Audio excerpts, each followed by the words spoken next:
Hello. Welcome once again to the Hurricane SPLIFFY show.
Miss Pariah.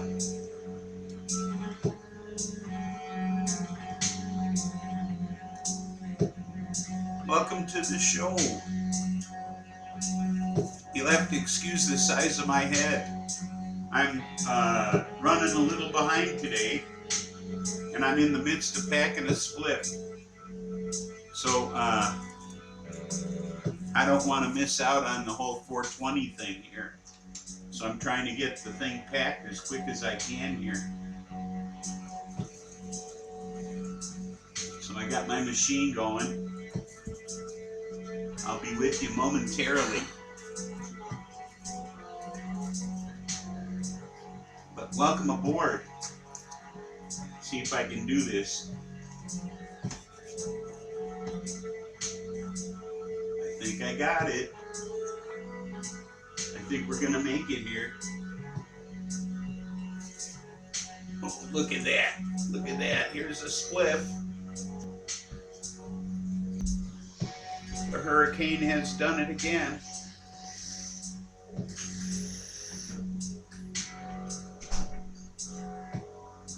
Ooh, with a minute to spare. Whimsy Creek Art, hello. Welcome aboard. We just made it in time here. I just got the spliff all set and ready to go. We got seconds to spare here. So I'm going to burn off the tail so we can get this party started. How close are we here? 420. Here we go.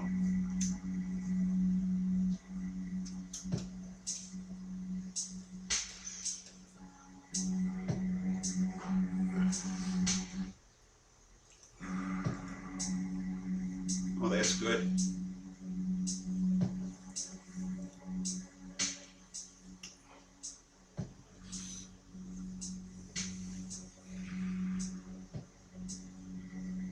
Oh yeah, that was a good idea. I'm glad we decided to do this. Let me clear some space here so I can see what I'm doing. I got a huge mess here. I was in such a hurry to get this packed that I made a huge mess.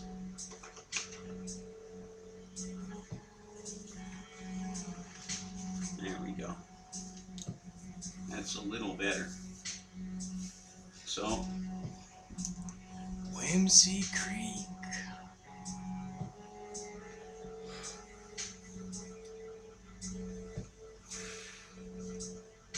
welcome back.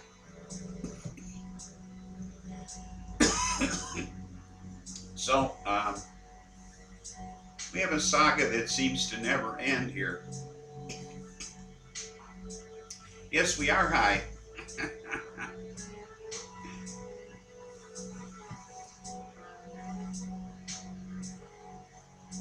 Foraging Seeker,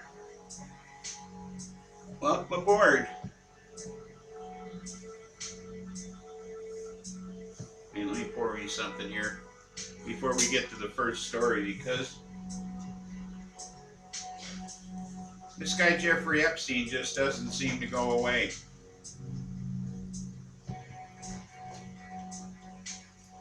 If it ain't one thing, it's another thing.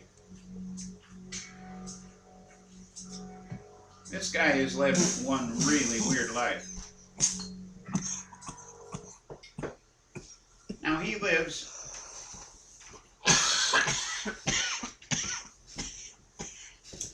excuse me.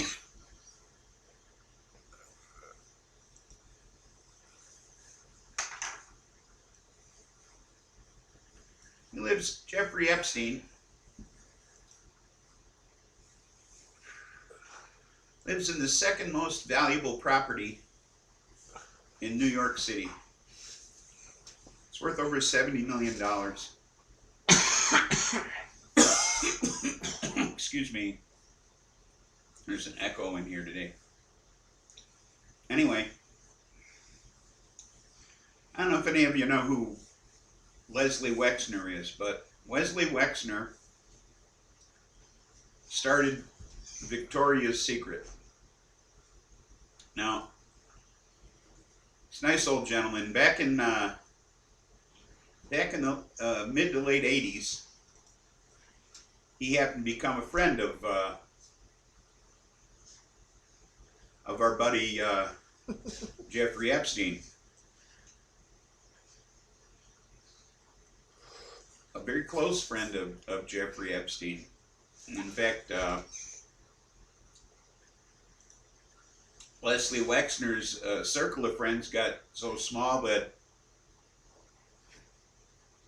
it became two. It seems that Jeffrey Epstein drove a wedge between Leslie Wexner and all of his other friends. Not only his friends, but even between Leslie Wexner and his mother. To the point where Leslie Wexner gave Epstein complete power of attorney over all of his business affairs.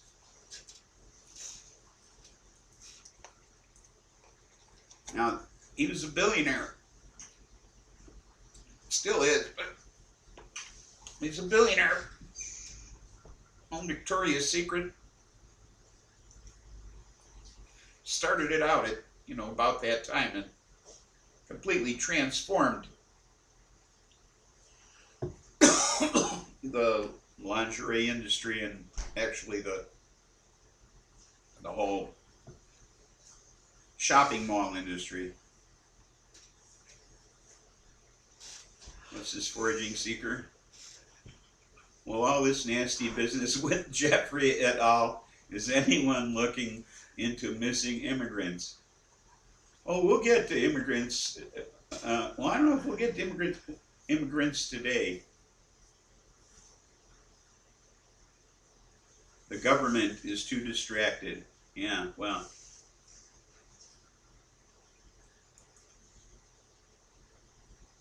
You're right, Whimsy Creek Art. The government is too distracted with a lot of things.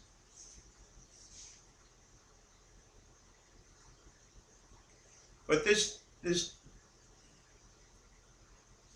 particular piece of property, that, like I say, the second most valuable piece of property in this city of New York, single mansion in New York. Leslie Wexner gave it to Jeffrey Epstein. Hello, Tyrone. Welcome aboard. Along with several other pieces of property. So now I guess Victoria's Secret, I guess they're looking into this. this whole thing now as to just how this could happen. But on to other things in the world. We got this love affair going on between this guy who sits in the Oval Office, foraging seeker. What's this? With all this human trafficking and the deepened corruption within government, I think it a valid concern to be wondering about the welfare of those detained at our borders. I couldn't agree more. I think it's a tragedy what's happening at our borders. And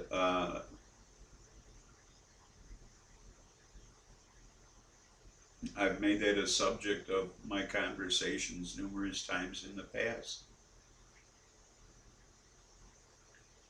If you'd like to go there today, we can go there right now.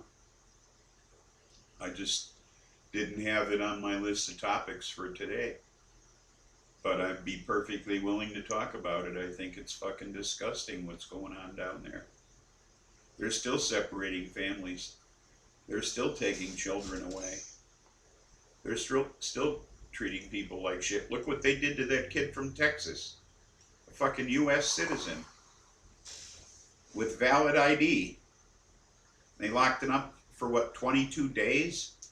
Never gave him, he never took a shower, was never properly fed. They gave him wet wipes to fucking wipe down his body every 3 or 4 days or so.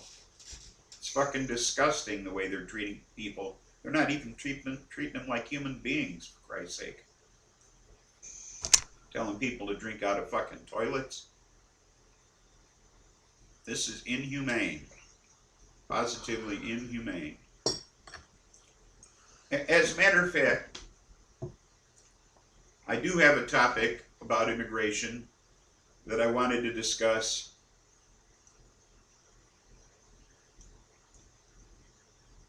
Let's get to it right now. I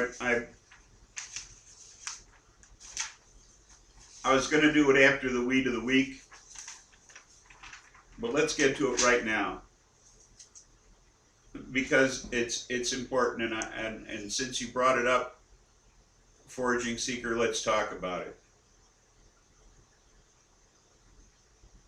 There's this fucker that's been appointed by Trump, Stephen Miller. Okay, let's talk about Stephen Miller.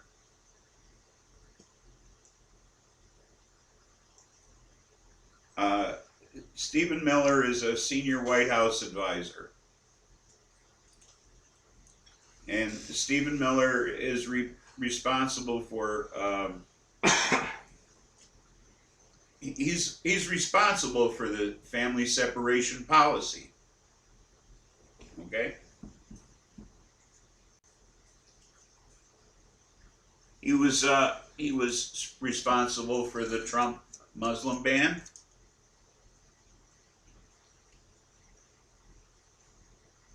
His great-grandfather landed at Ellis Island in 1903 with $8 in his fucking pocket, okay? Came from what is now Belarus. He could speak Russian, Polish, and Yiddish, but not a word of fucking English. We let him in the country. He started a haberdashery business and struggled to make a living, but managed to support his family, and his kids had kids, and their kids had kids, and they amassed somewhat, a small amount of wealth, and his uncle now says he's embarrassed by him, and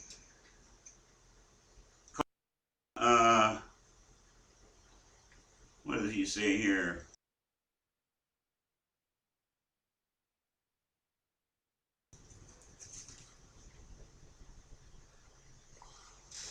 an immigration hypocrite.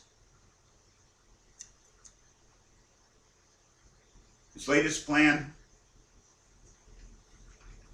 ban all refugees. Ban all refugees. And I don't know if you realize what's behind all of this, but the conservative, white, Republican government in this country realizes that within 8 years' time, if they continue to allow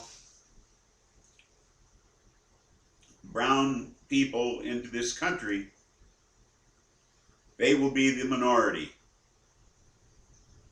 And once they become the minority, they will not rule this country. And they will be out of a job. And they're just trying to preserve their positions in government and in business. That's what's going on.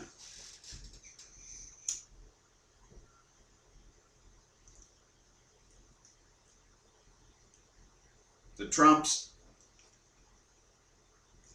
and the Mitch McConnells, because he's the one who's holding everything up in Congress, they're the ones who are fucking things up. Okay? Not a single bill coming out of the House of Representatives is making it to the floor of the Senate.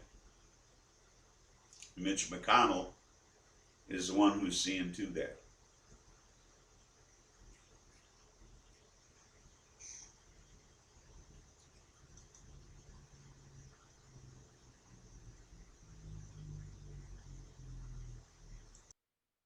Prisons do have money in this. They've been banned in Illinois, by the way. No private prisons in Illinois. The Governor J.B. Pritzker, a Democrat, signed into law just less than a month ago a law that says private prisons are banned. We have no private prisons in Illinois and never will.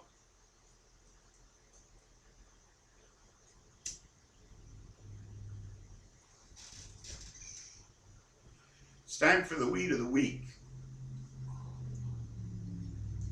I think it's time we talk about the weed of the week.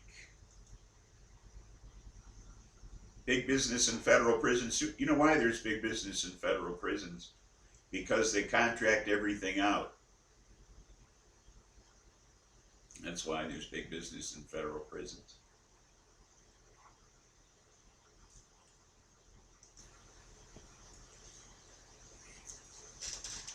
So our weed of the week is, as you can see, Gorilla Glue number 4, which is in the couch, and it seems to be working, because I'm certainly feeling it. Good stuff. Tasty too. But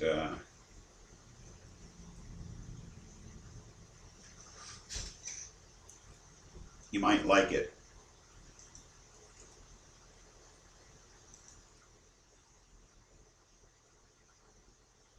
Gorilla Glue number 4. Not a bad looking bud.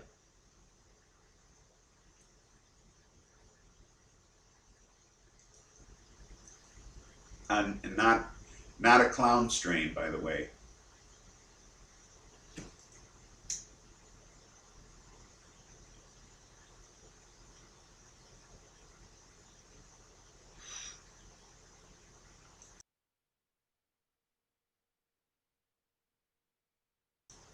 Yeah, I want to talk about that again too. Oh, what do we got here? Forging Seeker. Even vendors who are contracted to truck bottled water to detention centers are earning huge You're right. The opportunity for corruption is large.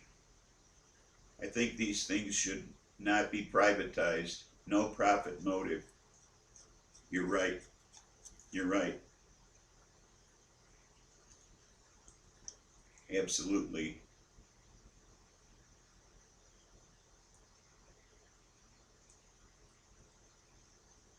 It's just like defense contracting.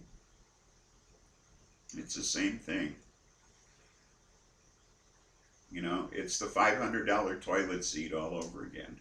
You know, I don't know if you guys are familiar with what I'm talking about, but the federal government always, military always pays more for everything. And there was some flap back in the, I think it was back in the 80s, about the Navy paying $500 for a toilet seat. So I don't know. Whoops. Kind of full. Anyway, it's ridiculous. There were things that you could buy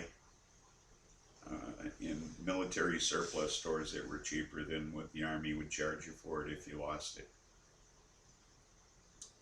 So if you lost something, you could go into town and buy it at the military surplus store and replace it. When I was in the service, you know, like if you lost one thing or another, you just go to town and buy it rather than tell them you lost it. It was cheaper.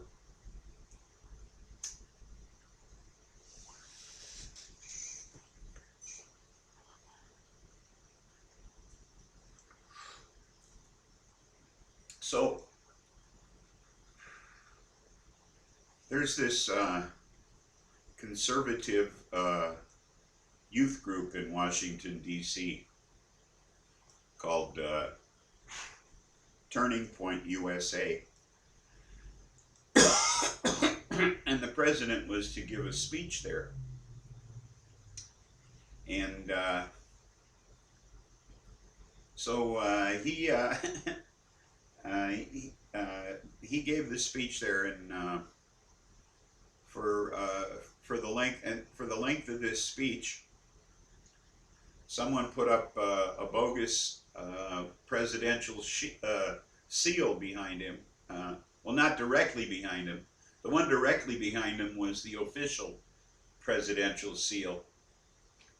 But off to the side of him, where everybody could see it clearly, they put up a presidential seal that was totally bogus. First of all, the eagle has two heads, and this is actually the Russian eagle.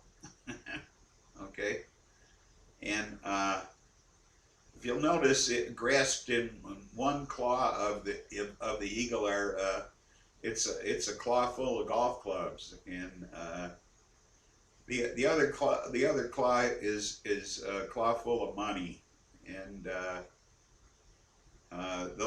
those little white things in the blue section. Yeah, the two-faced eagle. You're right.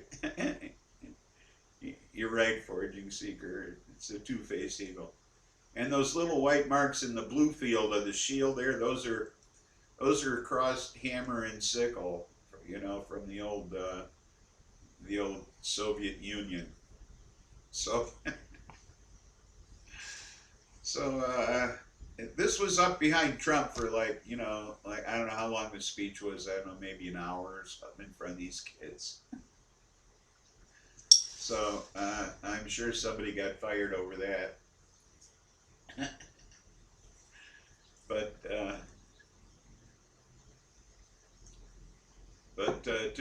Turning Point USA said that they made a mistake, that it was purely by accident that this was put up there. But, you know, it was an oops on their part. So they didn't mean to do that. They just,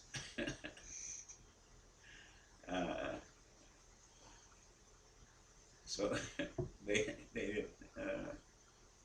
just, you know, it was an accident.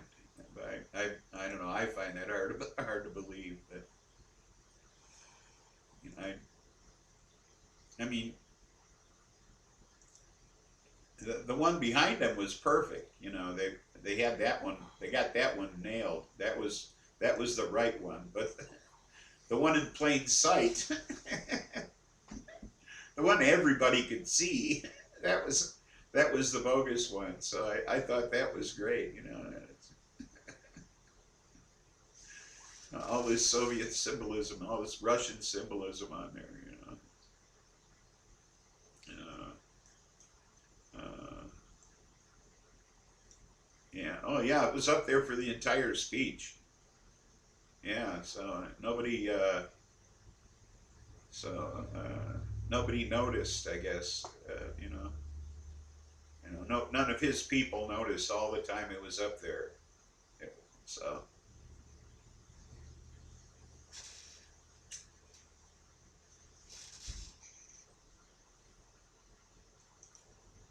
Or if they did, they didn't give a shit.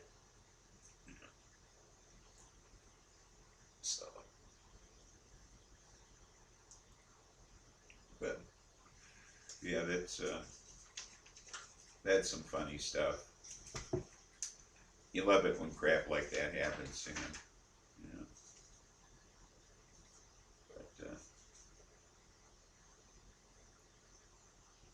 But I never did talk about the missiles, did I?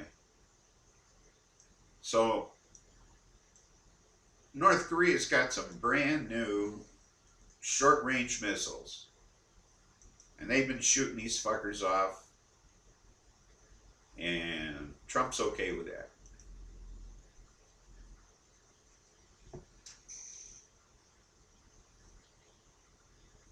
I mean, he says, I'm okay with that. He actually said, it's all right. They're short range.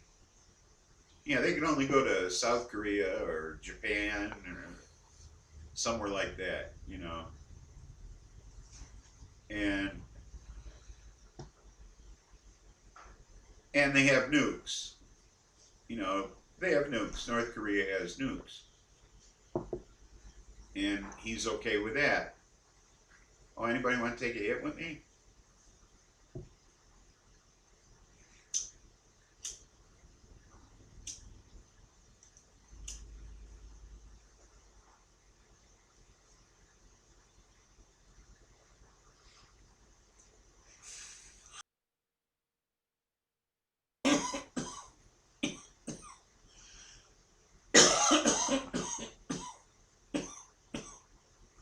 Now, since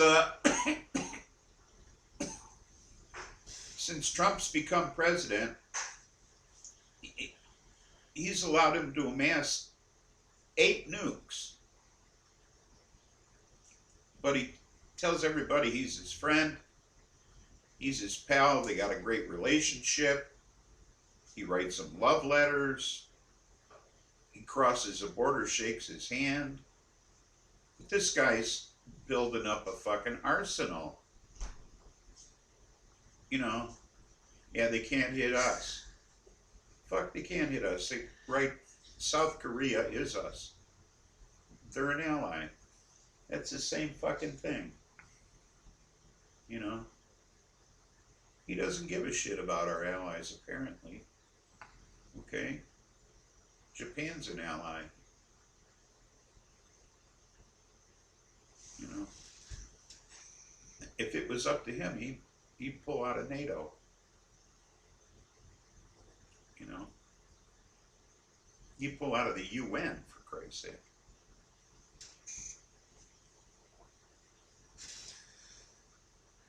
I'm getting real tired of him alienating us from our allies. It's just not right, you know. And now he more or less handpicked the British Prime Minister, and he's nuts.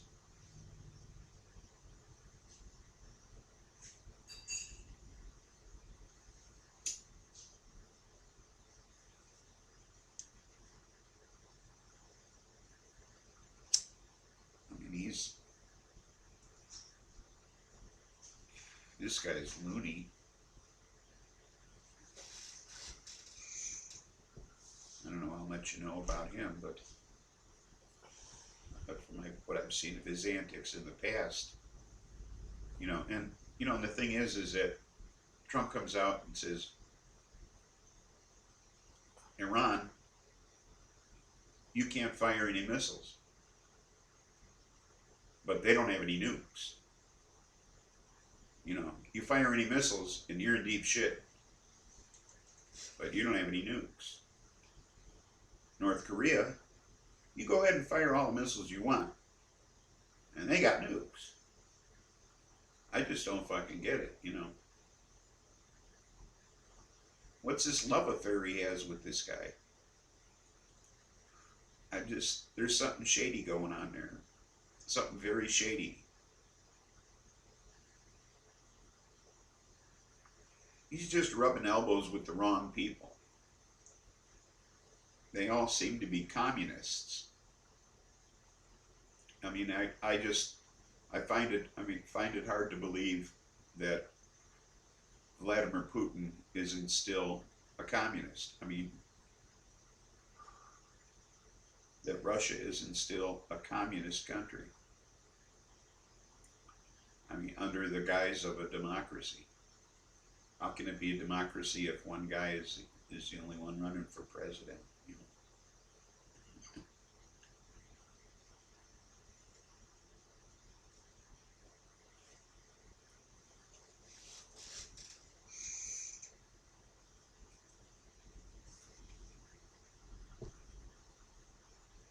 Absolutely, decades of GOP manipulation and financial manipulation.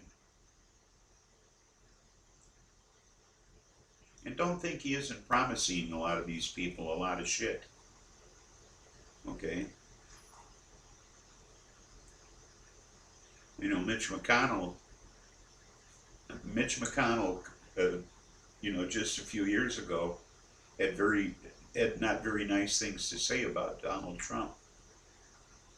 He called him a race-baiting, xenophobic, religious bigot. Okay, in 2015, and now they go golfing together all the time.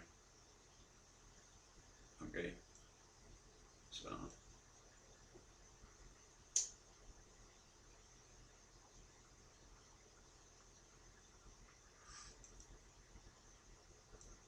and I'm not convinced that Mitch McConnell. Now, that's another thing I want to talk about. Is, well, first of all, the elephant in the room this week was the Mueller testimony.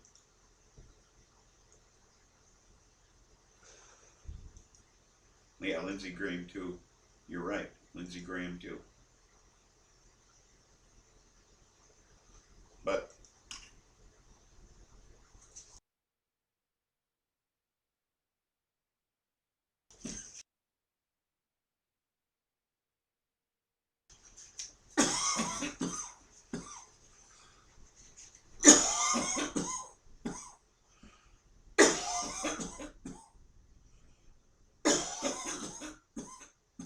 excuse me.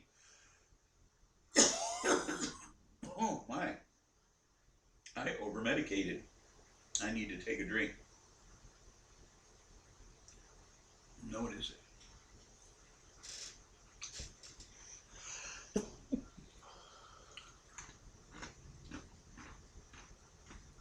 Taking it down.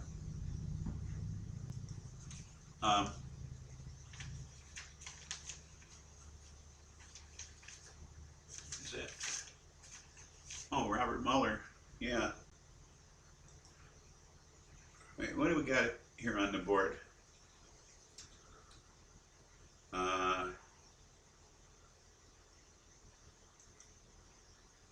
Yeah, Lindsey Graham too. What do we got here? Republican representatives flat out say that if they do not toe the party leadership line, that they are financially barred from running for office.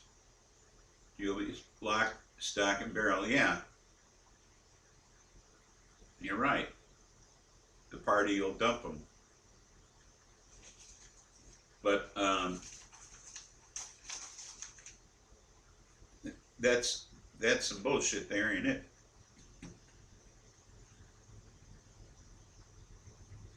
That's it ought to be ideology, not about the buck, you know?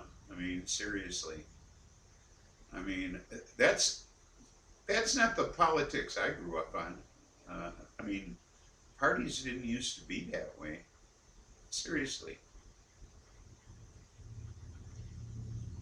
I don't know. Anyway, uh, the Mueller hearing, I got a lot out of that. I not having read the report. Let's put it that way. And uh,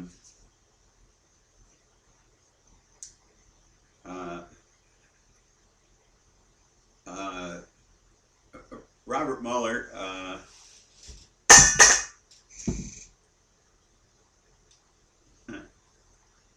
Robert Mueller, pretty much stuck to what he said he was going to do. You know, he pretty much stayed within the boundaries of what he was going to say. But there was one person who asked him questions about Trump's written testimony, and that was the Democratic representative from Florida, Val Demings. And she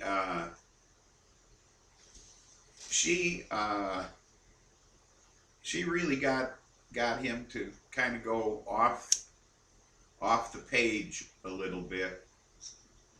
And I think here is where we got, if this isn't a high crime, it's certainly a misdemeanor, okay? Because, well, first of all, in going over, because Trump wouldn't, they asked him for a year, okay, to sit down and talk to them, answer questions face to face. And he said, nah. So then they said, well, how about if we write some questions down and you answer them? And he said, well, okay, I'll do that. You know, so they gave him a list of questions, and out of the list of questions, 30 times he didn't remember or couldn't recall or had no recollection, or, you know, just didn't know or whatever, couldn't remember. And then there were others where his answers were incomplete, you know. I don't know, like, what'd you do that day? Well, I was walking down the street and then I turned the corner. And then so then there were follow-up questions to the ones he didn't finish. The ones that were incomplete. And he didn't answer any of the follow-up questions. So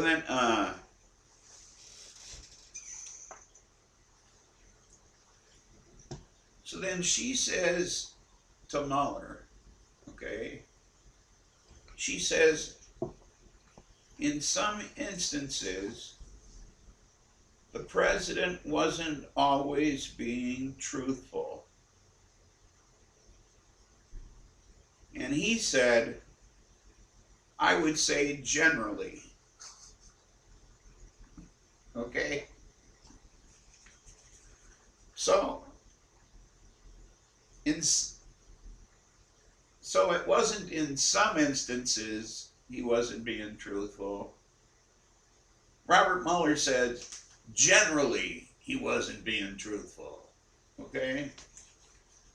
So the president was full of shit most of the time when he answered questions. Okay?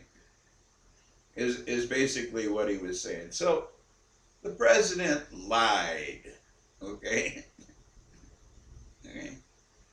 Under oath. And that was another question somebody else asked, was later on was, when the president answered questions, were these questions, were these questions answered under oath? And yes, they were. So he took an oath before he answered these questions.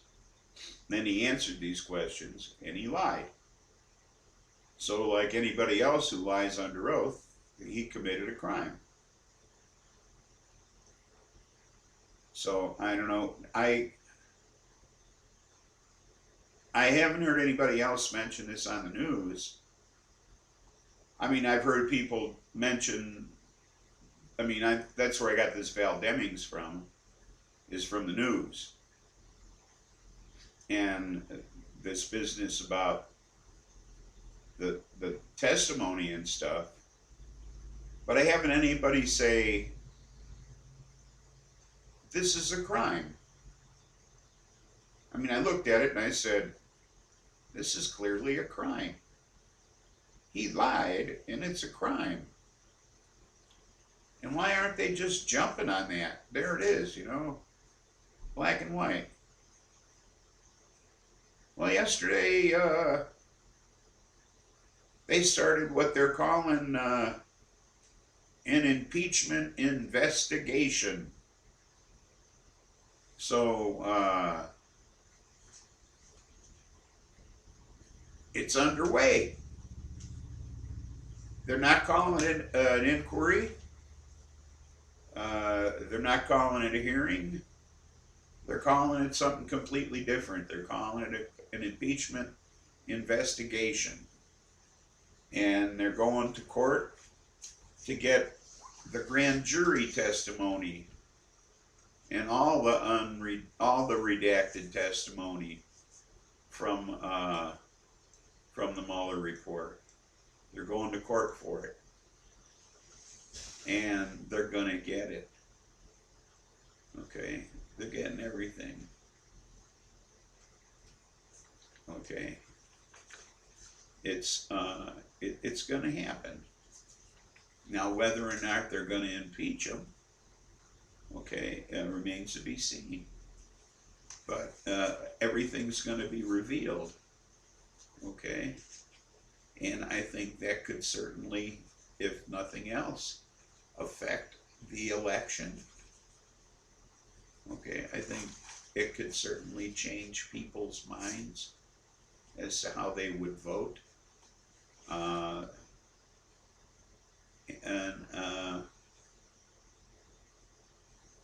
There's something else I got out of the whole thing, and that was people lied, okay, and were sent to jail for lying. And Mueller agreed that because those people lied,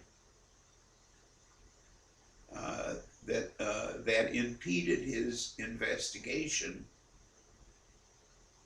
of the Russian thing, the whole Russian interference thing, that investigation was impeded because people lied. And had people not lied, then perhaps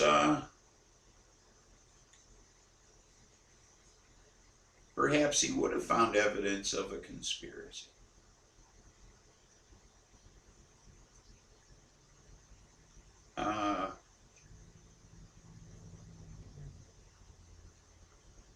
He certainly found evidence of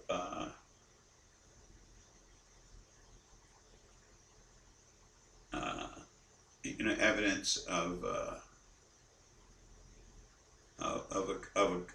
cover up here. I mean,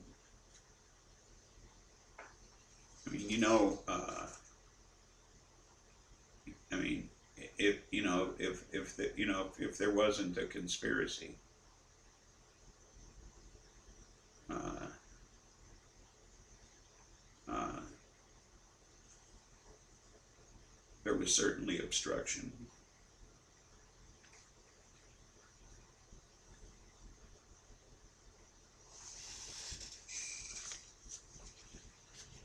And let's smoke.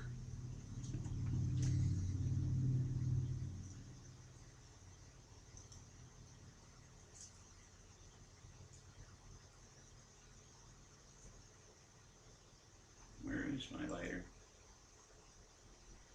Oh, here it is.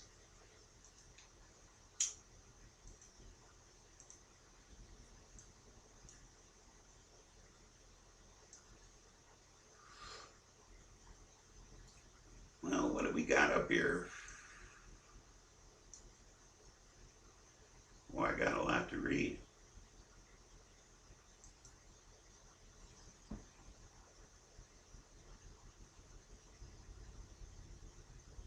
Presentation of people, no representation of people fully corrupted to serve. Yep, paying a few general.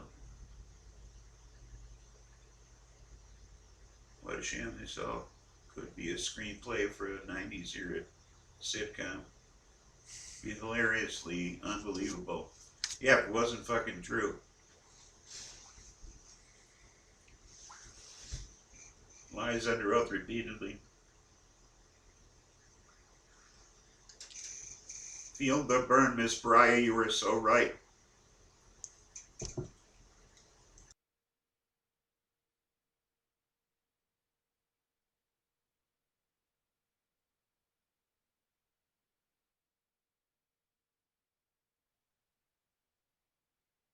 Got involved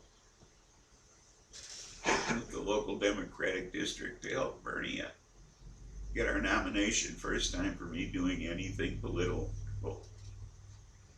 except for Occupy. Bernie represents me. Warren maybe too. It's burn some for the burn. The burn equals burn. Burn for the burn. I like that. I should put it on a shirt. I did it too, twice. Yeah.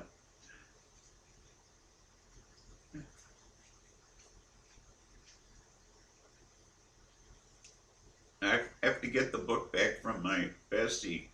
I loaned her the book when she went to Fargo.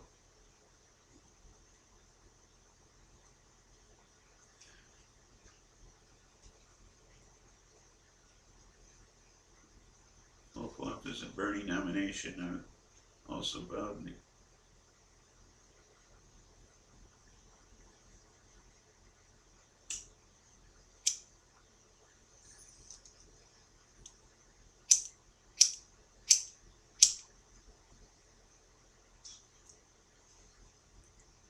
You know, when I go on uh,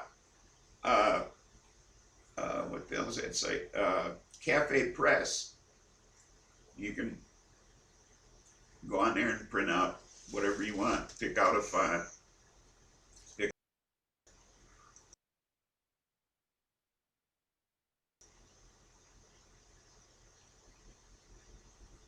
Glad to hear that, Ms. Bryant.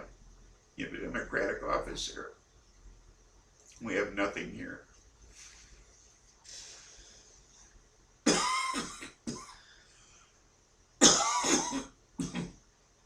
fact, I have to be a closet Bernie fan.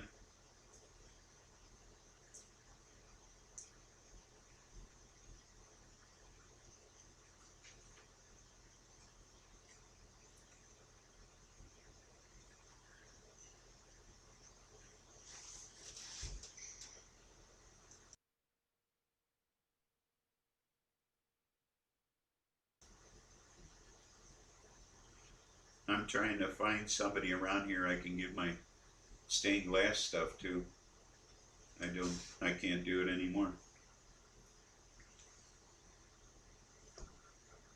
I got all my old stained glass supplies to give away. Looking for my lighter and it's in my hand.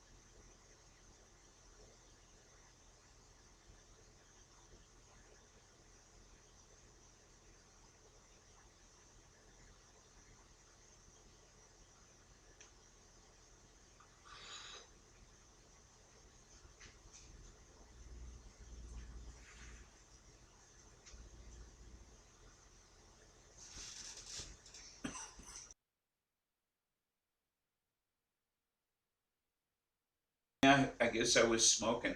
I got lost. I should be talking. I think I had another topic here. Let's see what's in my notes.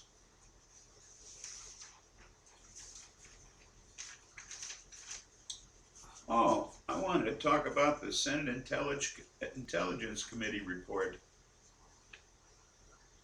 and how nastily we got hacked by the Russians in 2016 and how all 50 states got hit.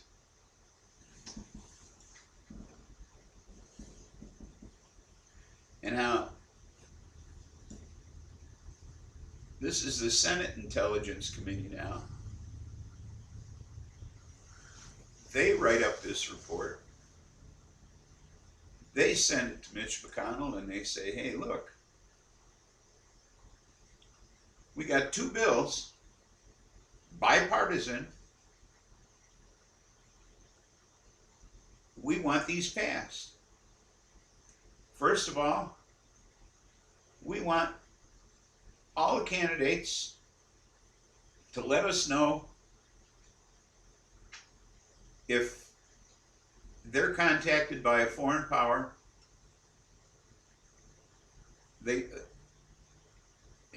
when they're running for president.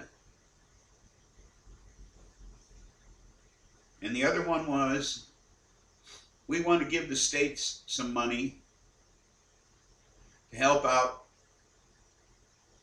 when we have a presidential election so that they can secure their polling so that nobody can hack their shit. And he said, no, I'm not even going to present those to the Senate floor. Okay, we're not even going to do that.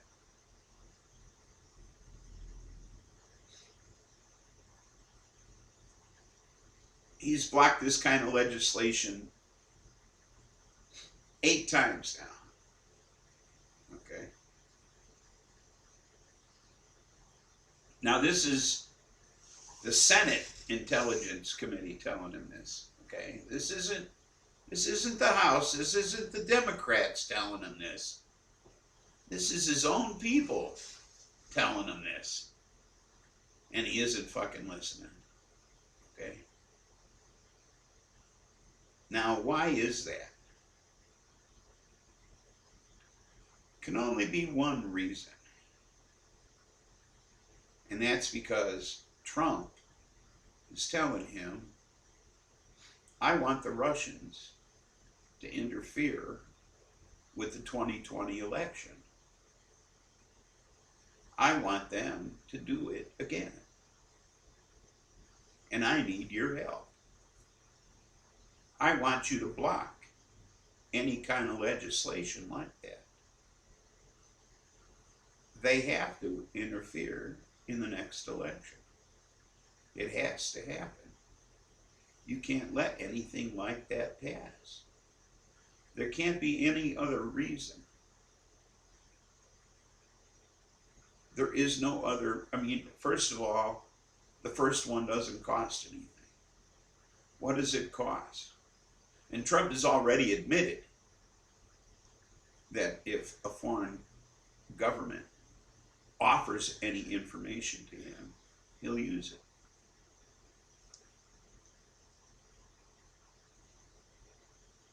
What do we got going on the board here?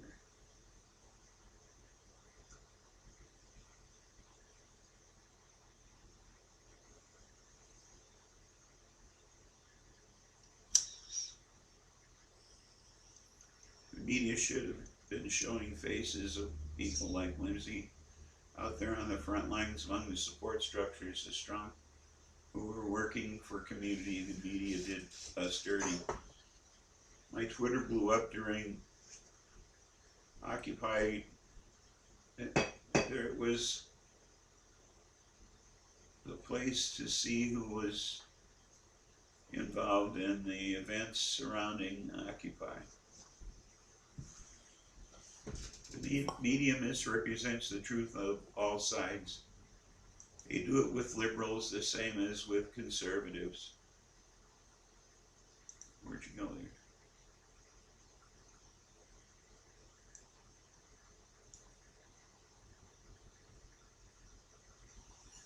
You lost me now.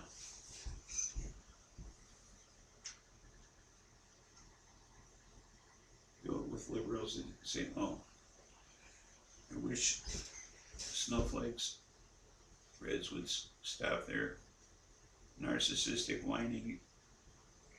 It's happening to all. Tea Party and Occupy activists work together in numerous parts of the country. That major drama was stirred and the division made fatal. We share a common enemy. United we stand, divided we fall.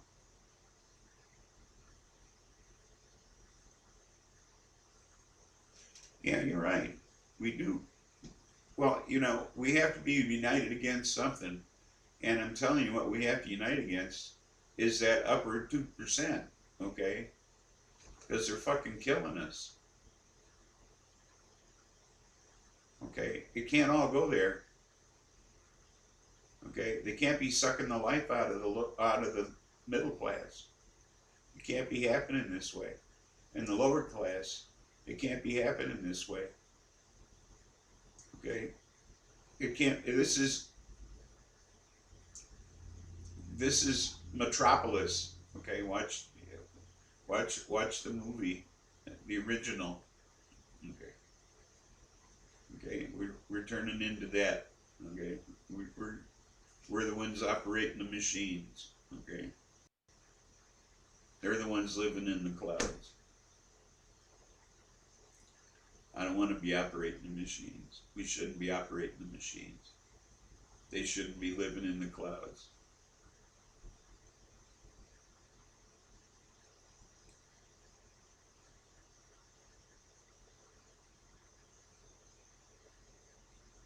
Occupy was why I set up the Facebook account. Those goofies at the time were fabulous for hooking me up with local and international movements. Meanwhile, on the states level, our civil rights are being stripped away in the name of religious freedom. Exactly. What kind of freedom is it if you don't have any freedom at all?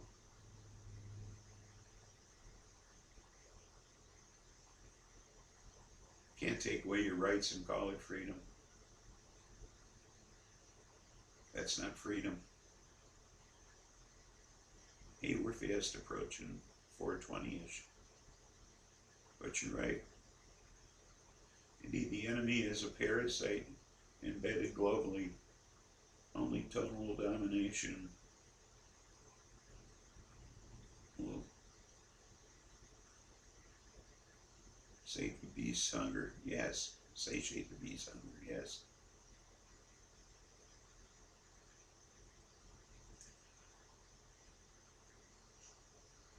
Wow.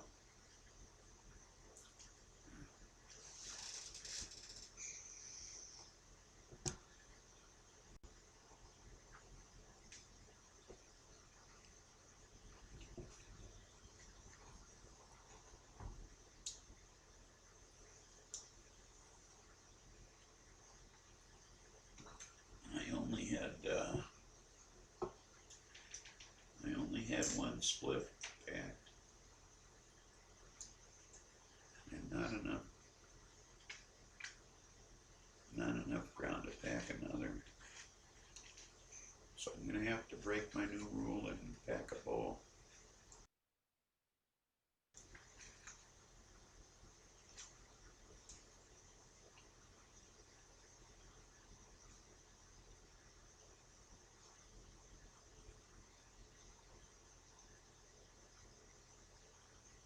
So,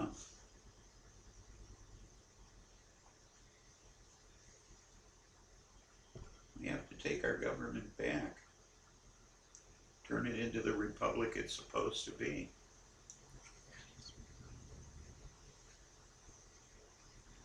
Bring back our freedoms.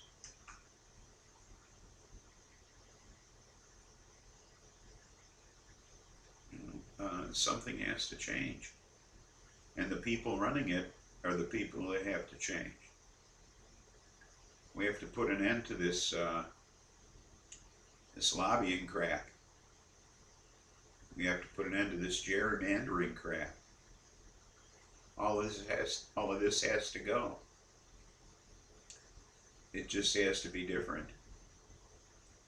We can't persist this. You know? It just has to change. And the only way to do that is to elect the people that will make that happen. And it doesn't happen from the top. It happens from the bottom. You have to do it locally. You know, you have to do it at the state level.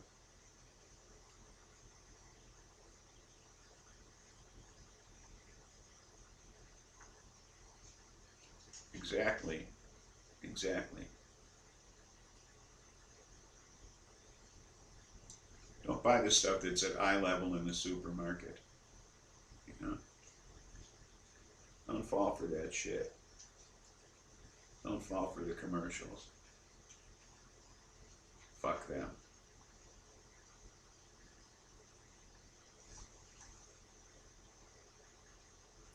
Hey, we're fast approaching here, huh? What do we got? Ooh. Are we there yet? Are we there yet? Are we there yet? Yep, we're there. Happy 420, folks, wherever you are.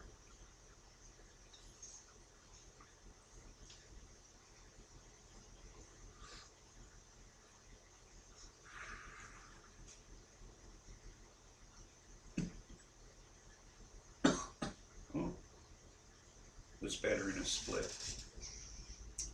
Much better in a split.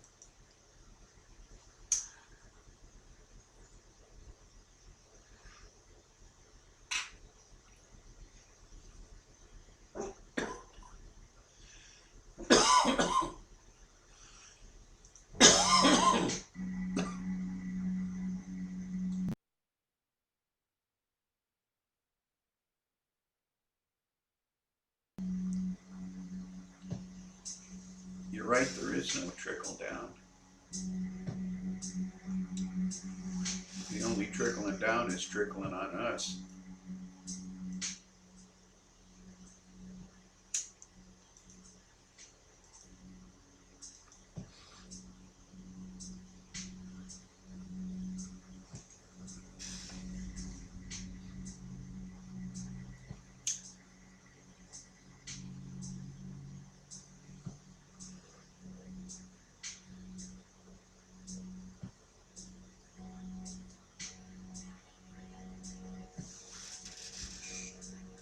Just a little 420 music for you.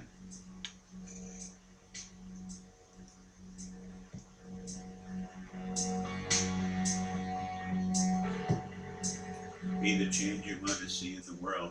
Yeah, well. Yeah, it is cheesy.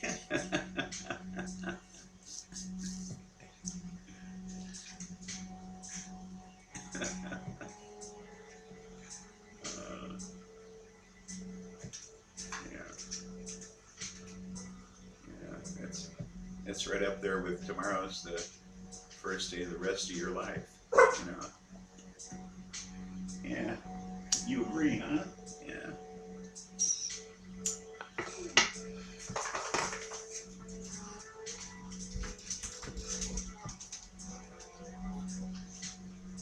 I was just giving you shit, that's all.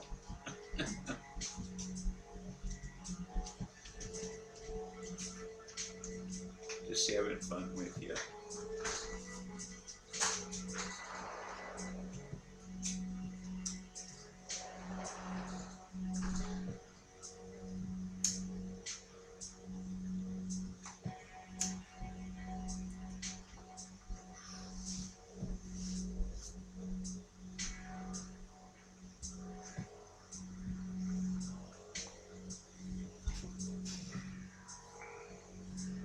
So I seem to have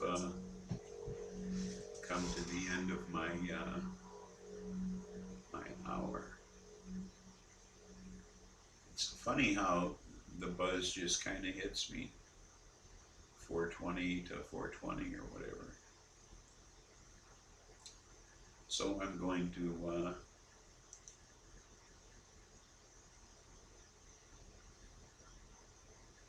that quote was Whitman Bauer.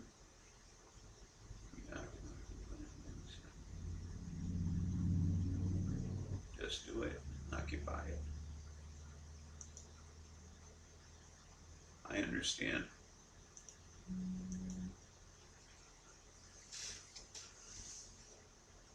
I don't know what moved me so much back in the 70s, but I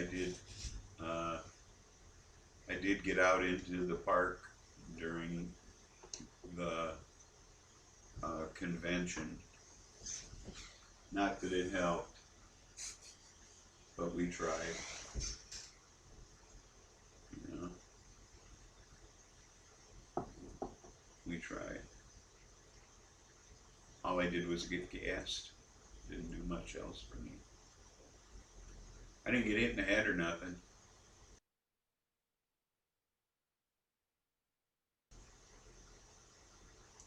The park? Where? What? When? What are you talking about? Oh, Grant Park, across the street from the hotel where all the riots happened during the Democratic National Convention, 1968. There were conflict between Chicago police and protesters. It was it resulted in the Chicago 8 and then ultimately the Chicago 7 trials. Conspiracy to incite a riot. There's a lot of hoopla, and ultimately everybody was, charges were all dismissed. And that was the 70s. Well, the 60s.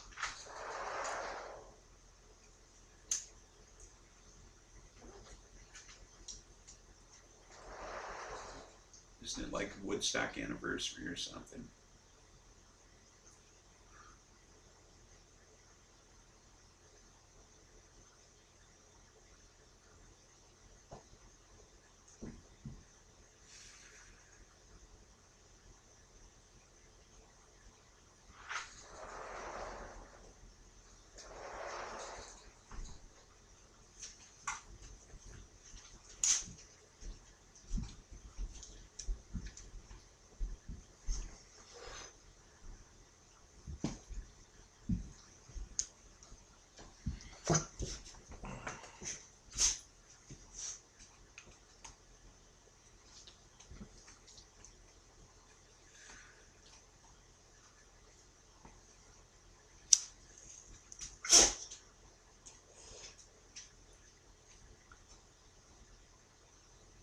I think I'm gonna sign off now, and we'll see you folks next week. And have a happy. There's nothing funny about peace, love, and understanding.